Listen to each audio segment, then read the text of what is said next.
Selamat pagi untuk kita semua. Baik, di sini saya akan menjelaskan aspek-aspek kesehatan mental. Sebelum saya menjelaskan aspek-aspek kesehatan mental, izinkan saya memperkenalkan diri. Perkenalkan, nama saya Abdianto Kurniawanjai. Saya dari kelas PKUA 2019, NIM 6192121006. Baik, saya akan menjelaskan aspek-aspek kesehatan mental. Sebelum itu, saya akan memberi pengertian dari ilmu kesehatan mental.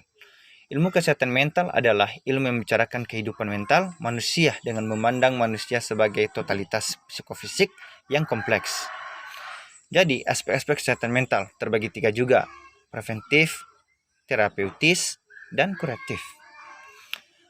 Preventif artinya pengawasan yang dilakukan terhadap suatu kegiatan sebelum kegiatan itu dilaksanakan guna mencegah terjadinya penyimpangan dalam hubungan kerja yang diulangi lagi, dan bersifat pencegahan dan dimulai dari lingkungan keluarga dan sekolah.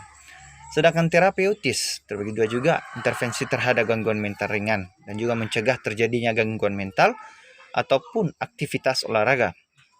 Yang ketiga yaitu kuratif.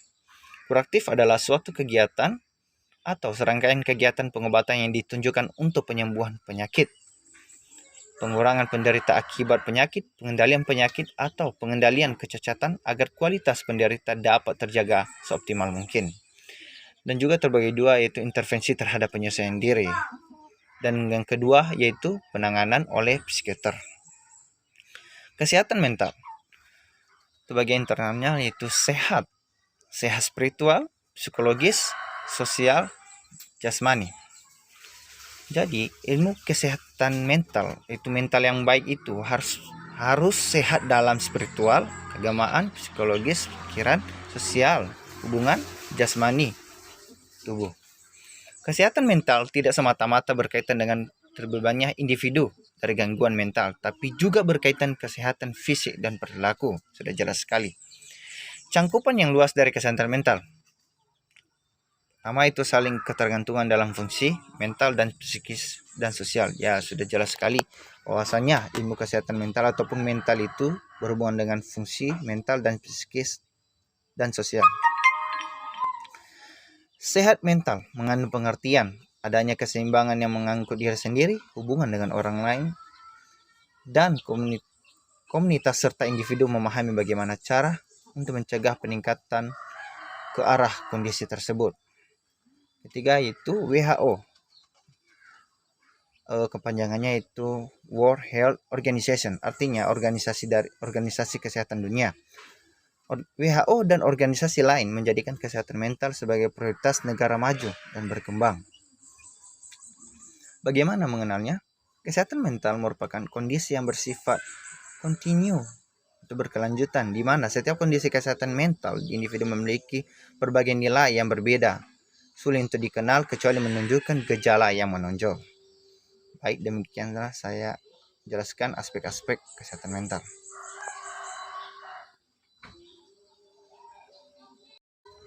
Baik, saya akan melanjutkan penjelasan saya dengan topik yang baru, yaitu kepribadian atau personality. Persona berasal dari bahasa Latin, artinya topeng. Per melalui, sonare menyembunyikan penampilan palsu di depan publik. Kepribadian adalah keseluruhan sikap, perasaan, dan ekspresi dan temperamen seseorang. Sikap, perasaan, ekspresi, dan temperamen itu adalah terwujud dalam tindakan seseorang jika dihadapkan pada situasi tertentu. Ya, sikap dan perasaan ekspresi itu merupakan kepribadian seseorang. Sikap pengertiannya adalah tingkah laku manusia yang dapat dinilai orang lain dalam kehidupan sehari-hari maupun dalam lingkungan keluarga dan lingkungan masyarakat. Temperamental adalah kondisi psikologis seseorang yang cepat naik darah atau sensitif, cepat marah-marah dan menghadapi suatu masalah. Watak adalah karakter bawaan dari lahir, selaku sifat yang turun dari gen ayah dan ibu anaknya yang sifat dominan. Artinya watak tersebut adalah timbul ataupun suatu gejala keturunan bawaan sejak lahir. Perkembangan manusia. Fase perkembangan manusia yaitu mulai dari bayi, anak-anak, remaja, dewasa, dan lansia. Itu selanjutnya kita masuk faktor mempengaruhi perkembangan manusia. Pertama yaitu keturunan, jelas. Kedua, lingkungan, kematangan keluarga, status sosial, budaya, dan suku. Di sini pun saya akan menjelaskan tentang kepribadian yang sehat. Pertama yaitu mampu menilai diri sendiri. Artinya di sini mampu menilai diri sendiri tentang kelebihan dan kekurangannya. Kedua itu mampu menilai situasi secara realistik. Ketiga, mampu menilai prestasi yang diperoleh. Keempat, menerima tanggung jawab. Intinya kepribadian yang sehat tersebut dapat bisa menerima kepribadian ataupun dapat bertanggung jawab atas tugas yang diberikan kepadanya. 5 yaitu kemandirian. Jelas, kemandirian ini meliputi mandiri dalam cara berpikir, bertindak maupun mengambil keputusan. Keenam, dapat mengontrol emosi. Kepribadian juga yang sehat juga akan dapat bisa mengontrol emosinya, sehingga merasa nyaman dengan emosi, dapat menghadapi situasi frustasi, depresi, dan stres secara positif. Kepribadian sehat juga itu berorientasi keluar, artinya bersifat respek, empati terhadap orang lain, penerima sosial, memiliki filsafat hidup, berbahagia. Dan yang terakhir yaitu kepribadian yang tidak sehat. Pertama yaitu mudah marah ataupun mudah tersinggung. Kedua, menunjukkan kekhawatiran dan kecemasan.